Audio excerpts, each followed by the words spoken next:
عمران خان کوئی اتنا مثبت نہیں تھے اس حوالے سے. پوری جماعت اس پر بضد تھی کہ نہیں مذاکرات ہونے چاہیے. میڈیا کا بھی ایک پریشر تھا. اب آ گیا ایکشن کا وقت. ٹرمپ صاحب نے اناگریٹ ہو گئے, انہوں نے اوتھ بھی لے لی ہے, تو اب جو ہے وہ دونوں سائڈوں کو یہ دیکھنا ہے کہ اب کرنا کیا ہے. جو حکومت کو لائے ہیں, جو فارم 47 جنہوں نے بنایا ہے, انہوں نے مذاکرات کی ٹیبل پر بھی حکومت کو بٹھا دیا. وہ مذاکرات تو چلنے نہیں تھے زیادہ در. کیا ہم غلام ہیں؟ Absolutely not. امریکہ سے مدد, اگر امریکہ مدد کر دیتا ہے تو خان صاحب پھر کس طرح کہیں گے کہ گولیاں چلی, کارکنان جو ہیں وہ شہید ہوئے. اس کے بعد جو ہے ایجیٹیشن کی سیاست جو ہے اس کی تو اب گنجائش رہی نہیں ہے نا. اس میں تو کوئی شک نہیں ہے کہ ملک ریاض صاحب نہ صرف پاکستان میں وزرائے اعظم بنتے ہیں, ان کے منظور نظر ہوتے ہیں, بلکہ جو طاقتور حلقے ہیں ان کے منظور نظر بھی ہوتے ہیں. السلام علیکم. وی نیوز کے ساتھ میں ہوں وسیم عباسی. زبیر علی خان ہمارے ساتھ ہوتے ہیں آج, اور ہم دو ایشوز پہ بات کریں گے. زیادہ تر جو آج کی سب سے بڑی خبر ہے, خبروں کے حوالے سے ہی آپ سے بات کیا کریں گے, فیکٹس آپ کے سامنے پیش کیا کریں گے.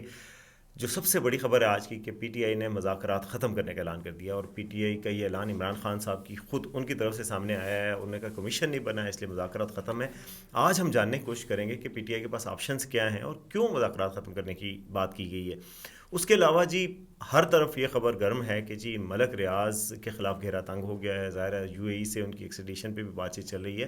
بحریہ ٹاؤن کے جو رہائشی ہیں وہ بھی پریشان ہیں کہ مستقبل کیا ہوگا, کیونکہ یہ نیب کی طرف سے کہا گیا جی بحریہ ٹاؤن دبئی میں انویسٹ کرنے والے لوگ منی لانڈرنگ کے مرتکب ہوں گے, تو پاکستان میں جو انویسٹ لوگوں نے کر رکھا ہے, کتنے عرصے سے سرمایہ کاری کر رکھی ہے, ان کا کیا مستقبل ہوگا, اس حوالے سے بھی بات کریں گے. تو میرا خیال ہے زبیر صاحب آپ کی بیٹ بھی ہے پی ٹی آئی اور بڑی خبر ہے, کیا وجہ ہوئی ہوگی؟ خان صاحب کو کیا ہو گیا؟ دیکھیں, ایک تو وجہ بظاہر یہی ہے کہ جوڈیشل کمیشن جو عمران خان کا مطالبہ ہے وہ پورا نہیں ہوا. نہ وہ حکومت اتنی سنجیدہ ہے کہ وہ پورا کر سکے گی, نہ یہ حکومت چاہتی ہے کہ جوڈیشل کمیشن بنے, کیونکہ اگر 26 نومبر کا واقعہ ہے اس پہ جوڈیشل کمیشن بنے گا تو ظاہر اختیار تو وزیر داخلہ کے پاس تھا ان دنوں اسلام آباد میں, اور پھر دوسرا جو بڑا نام ہے وہ پرائم منسٹر کا آئے گا. تو حکومت تو کبھی بھی نہیں چاہے گی کہ یہ جوڈیشل کمیشن کا قائم کیا جائے. اب یہ مذاکرات جب شروع ہوئے تھے اس وقت بھی عمران خان کوئی اتنا مثبت نہیں تھے اس حوالے سے. ان کو پتا تھا کہ اس سے کوئی نتیجہ نہیں نکلنا, چونکہ پارٹی جو ہے وہ پوری جماعت اس پر بضد تھی کہ نہیں مذاکرات ہونے چاہیے. میڈیا کا بھی ایک پریشر تھا, سیاسی مخالفین جو ہیں ان کا بھی ایک پریشر تھا کہ پی ٹی آئی جو ہے وہ کبھی سیاسی جماعتوں کے ساتھ مذاکرات نہیں کرتی. تو عمران خان نے کہا چلیں پھر آپ اپنا شوق پورا کر لیں, یہ بات ہے تو چلو بات کر کے دیکھ لیں. تو وہ شوق اب پورا ہو گیا. حالانکہ اس مطالبے میں دو مزید مطالبات بھی تھے. ایک 26ویں آئینی ترمیم کا مطالبہ تھا, 8 فروری کے مینڈیٹ کے حوالے سے مطالبہ تھا, وہ بیک برنر پہ رکھا گیا. یہ بھی پارٹی کا ہی مطالبہ تھا, درخواست تھی کہ نہیں آپ ان مطالبات کو پیچھے رکھیں, 8 فروری کا معاملہ آئے گا تو مینڈیٹ اگر واپس ہوگا یا مینڈیٹ کی بحالی ہوگی تو پھر تو حکومت جن سے ہم مطالبہ کر رہے ہیں ان کی حکومت ہی گر جائے گی. جس طرح رانا ثناءاللہ صاحب کہتے ہیں کہ اگر ہم ان کے مطالبات مان لیں تو پھر ہم اڈیالہ جیل میں چلے جائیں. تو یہ تو حکومت تیار ہی نہیں تھی اس مطالبے پر. پھر بھی پی ٹی آئی نے کچھ لچک دکھائی, چلیں 2 مطالبات سامنے رکھ دیے. ایک سیاسی قیدیوں کی رہائی کا مطالبہ تھا, دوسرا جوڈیشل کمیشن کا تھا. سیاسی قیدیوں کی رہائی جہاں تک تھی, ایک تو پروڈکشن آرڈر سینٹ سے جاری ہو چکا تھا اعجاز چودھری صاحب کا, اس کے اوپر عمل درآمد تو نہیں ہوا اس طریقے سے, ابھی تک وہ پروڈکشن آرڈر کے اوپر آئے نہیں ہیں. اپنی ولنگنس دکھائی, ہاں حکومت نے دکھائی. ایک آپ کہہ سکتے ہیں کہ ایک قدم اٹھایا کہ چلیں ہم آپ کی طرف ایک قدم 2 قدم اٹھاتے ہیں تو ایک قدم آپ بھی ہماری طرف اٹھا لیں. تو بنیادی طور پر عمران خان کوئی اس سے زیادہ پر امید نہیں تھے, اس لیے یہ ہونا تھا. اور یہ ایک ایکسرسائز انہوں نے 1 مہینے چلائی, پارٹی کو بھی سیٹسفائی کرنا تھا. پارٹی کے جو مفاہمتی گروپ ہیں ان کو بھی اندازہ ہو گیا کہ ان مذاکرات سے نکلنا کچھ بھی نہیں ہے, جو اصل مذاکرات ہیں وہیں سے کچھ نکلنا ہے. تو پھر عمران خان نے یہ کال دے دی, اور ان کو کچھ اشارے جو ہیں وہ مل رہے ہیں کہ جس طریقے سے ان کے پاس دیگر جو آپشنز ہیں وہ زیادہ کارآمد ہیں, بجائے اس کے کہ حکومت کے ساتھ اس وقت مذاکرات کی بات چیت چلائی جائے. آپشنز کا آپ نے اچھا آپشنز کا بھی بتا دیں. ابھی جو مذاکرات کی تھی, اچھا حکومت کی طرف سے بھی ولنگنس تو تھی, دونوں کے اپنی اپنی ریزنز ہوں گی. ظاہر ہے ان کو مفاداتی گروپ کی بات کو پورا کرنا تھا. حکومت کو یہ تھا کہ جی ایک تو انٹرنیشنل پریشر جو ہے, اور وہ بھی بتایا جا سکے کہ ہم پاکستان کی اپوزیشن سے انگیجڈ ہیں, کوئی ایسی بات نہیں ہے. دوسرا یہ بھی تھا کہ ان کی طرف سے بھی کہ جی ہم بات کرنا چاہتے ہیں, ہم چاہتے ہیں کہ کچھ ایشوز پہ بات کر لی جائے, اور تھوڑی سی ولنگنس بھی دکھائی, جیسے کہ انہوں نے ایک اعجاز چودھری صاحب کو پروٹیکشن آرڈر جاری کر دیا. اس کے علاوہ بھی بات چیت تو ایسے ماحول میں ہوتی تھی کہ ہر دفعہ وہ کہتے تھے کہ جی ہم آگے بڑھ رہے ہیں, ہم بہتر جا رہے ہیں. خاص طور پہ جو مفاہمتی گروپ ہے پی ٹی آئی کا وہ خاص طور پہ کہتا بھی تھا. تو یعنی دونوں سائڈوں پہ